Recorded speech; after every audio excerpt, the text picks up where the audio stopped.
Hey everyone, happy snow day. Um, Here is the video that I was talking about for histograms. So make sure that you go through and you get all of these notes taken down, and then tomorrow we're gonna go through and check to make sure that we've got all of the necessary pieces done. All right. So first off, I just want to go through and talk to you guys about a couple of basic parts of a histogram. First off, histograms need to be broken down into ranges. Okay, so his histogram is similar to a bar chart, but one of the big differences is that histograms do not have gaps. Bar graphs will have gaps, histograms don't. Okay. But the other big thing about a histogram, like the big difference, is that a histogram has ranges, and all of the ranges need to be the exact same size. So, like from here to here, that's 50. From here to here, again, that's 50. You got another 50, 50, and 50. Okay? That's how you know that it's a histogram. Bar graphs, like if you notice this bar graph down here, you've got different countries as your categories. Just make sure that the ranges are the exact same for your histogram. All right, so here's the packet that I gave you guys yesterday.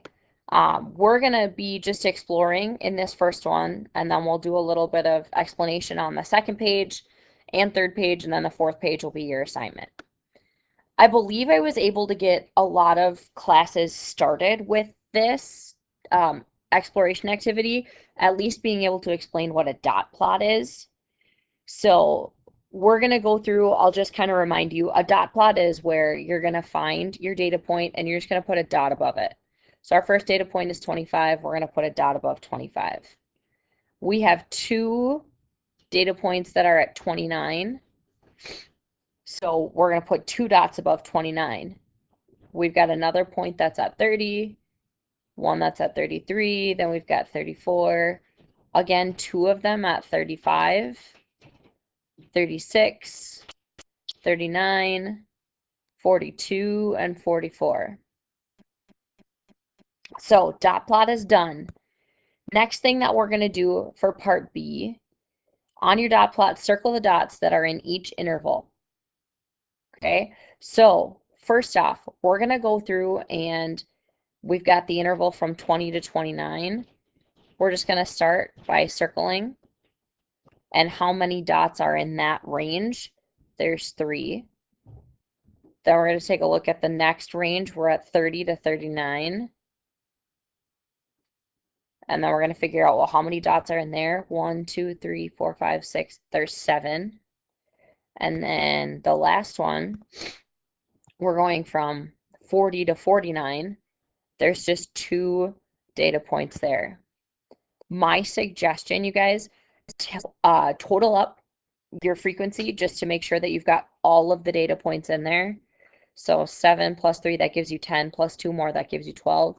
1, 2, 3, 4, 5, 6, 7, 8, 9, 10, 11, 12. Okay, so we've got all of the data points in there.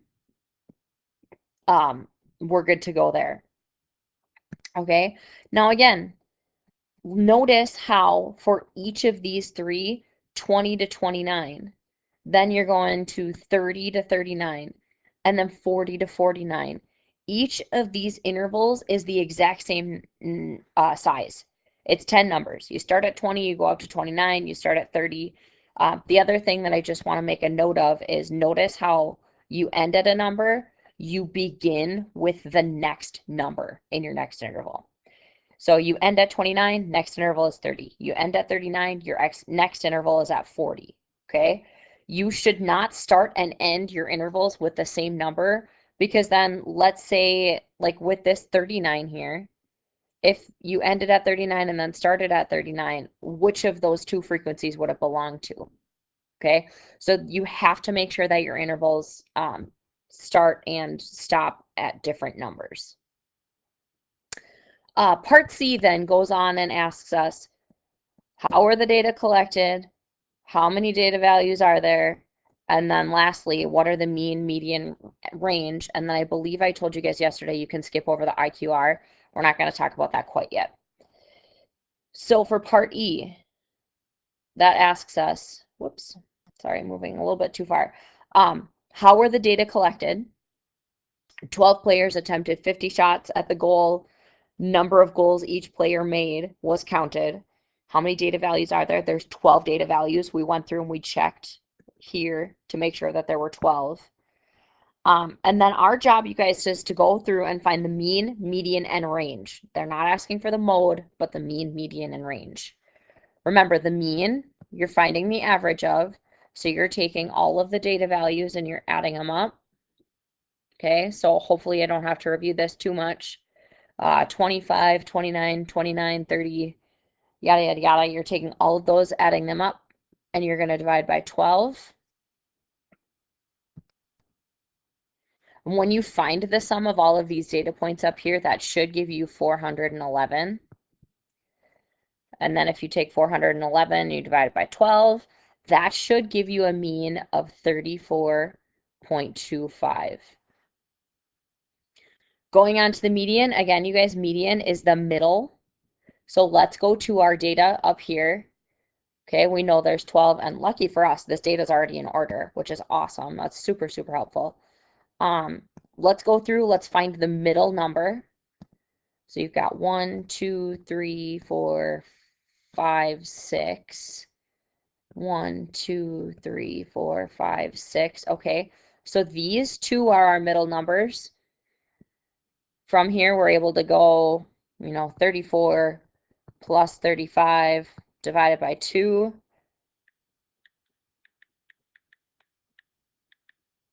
That should give you a median of 34.5. And then lastly, for the range, you're taking the biggest number minus the smallest number. So 44 minus 25. When you take 44 minus 25, that'll give you 19 for your range.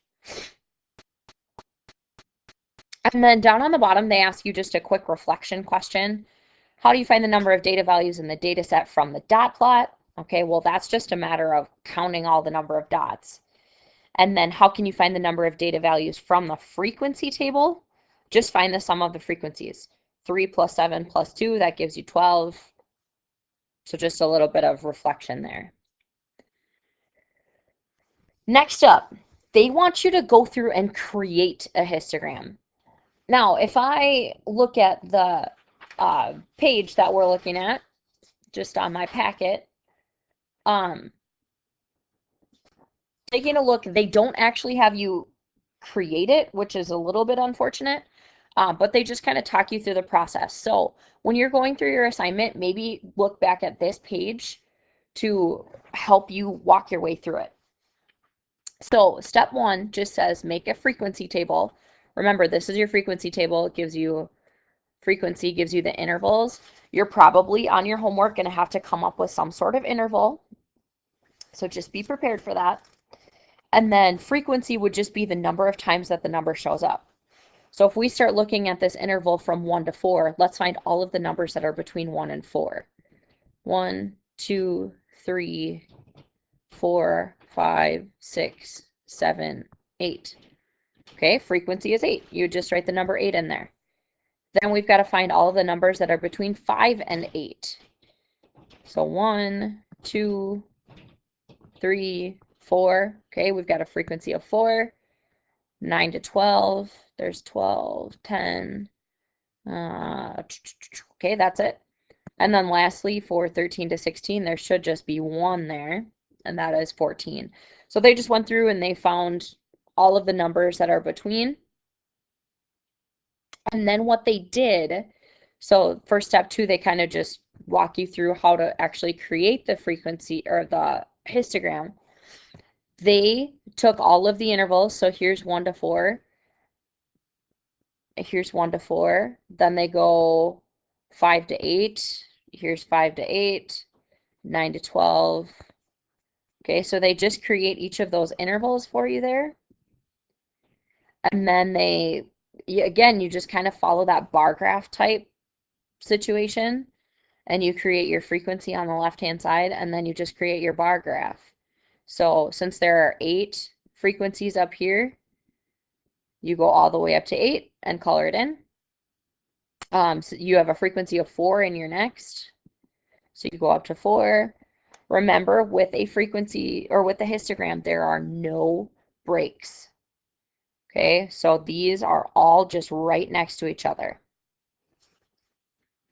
So, like it says, should have equal widths.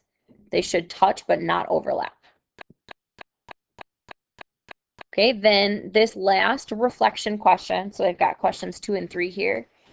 Suppose the deer watcher collects or continues his observation for 3 more days.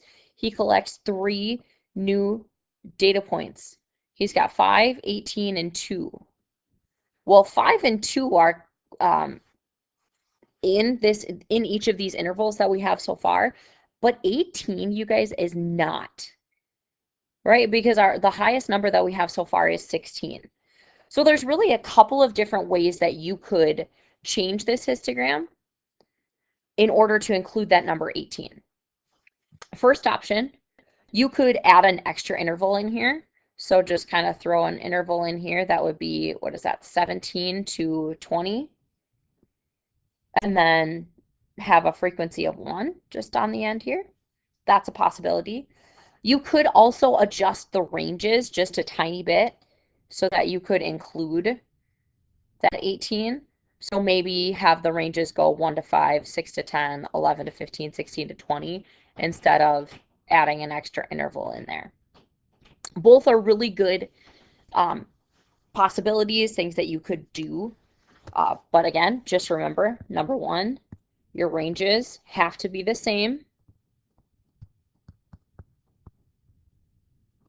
And then number 2, you have to make sure that they are right next to each other. Each of these boxes are right next to each other and that there's no gap. Question number 3 says, can you find the mean or median of a set of data from a histogram and then explain why or why not? Realistically, you guys, from these histograms, you're not able to tell specifically which data points there are. So you're not going to be able to come up with mean or median because you're not going to be able to figure out individual data values. Okay, so that's just a little thing there. All right, last thing they want you to be able to do, so this is page 3 of your packet, is they want you to be able to analyze a histogram. So basically be able to figure out like some different things from looking at the histogram. So our example here, a theater owner keeps track of how many people come to see movies on 21 different Saturdays. What prediction could the theater owner make about how many moviegoers come to the theater on a typical Saturday? First thing, identify the highest bar on the histogram. So for us, that should be this third one, this 80 to 89, because that tells us the number of moviegoers. If you want to look at the frequency table too, that'll give you another idea of looking at it. And then from there, because that's just, this histogram is going through and showing you the averages. So there are 10 Saturdays, 10 times that there were between 80 and 89 moviegoers. One time there were between 60 and 69. Only 3 times there were between 70 and 79. 7 times between 90 and 99. So obviously the biggest one for us is that there's 10 Saturdays where you had an average of between 80 and 89 moviegoers. So that's going to be the most common. That's going to be the biggest one for you. So then step 2 says make a prediction based on the highest bar. The theater owner can predict, whoopsies, the theater owner can predict that between 80 and 89 people will come to the theater on a typical Saturday because the highest bar for the interval is between 80 and 89. Last reflection question. I want you guys to just work on this one kind of on your own. What are some conclusions that you can make from the shape of the distribution? Okay, so what are some things that you can notice? I want you guys to just write down the things that you see in this graph. Maybe, well, I don't know. Just write some things down. We'll talk about it. We'll discuss it tomorrow in class. Your assignment for tonight is to go through and do the back page. This back page is your entire assignment. So you've got 5 questions, maybe more. Sorry, I can't quite scroll down. Yeah. There's 5 questions. Make sure that you're following the directions on each of them. A really, really good idea for this first problem here, you guys. Look at the first interval. We know that each of these intervals need to be the exact same, 10 to 19. Okay, so the next interval, you're going to have to start at 20, 22, 29. Then for your third interval, you're going to start at 30. And then what are you going to go up to? Next interval has got to start at the next number. Okay, so just keep that property going. And then go through, figure out your frequency. There's a bunch of numbers in here, so I suggest making sure that you go through and tally, double check to make sure you've got all of your numbers taken care of in there. Part 2 or question 2 says describe. Remember, for description, you're coming up with words, right? I don't want to see necessarily a whole bunch of numbers or an equation. I want to see words. Give me words. Part 3, okay, this is a good question. Can you use the frequency table? Okay, frequency table, that's this guy right here, to find the mean and median of the data. Why or why not? We already kind of went through and talked about a situation similar to this. Part 4, how can you display data in a histogram? Again, if you use your notes, you use the rest of the packets, you go back, you should be able to come up with those answers. And then question number 5 says you can find the range of a set of data from a histogram. Is she correct? Justify. Again, make sure you explain your answer. All right, I am done here. Go ahead, get your assignment done, and I'll see you tomorrow.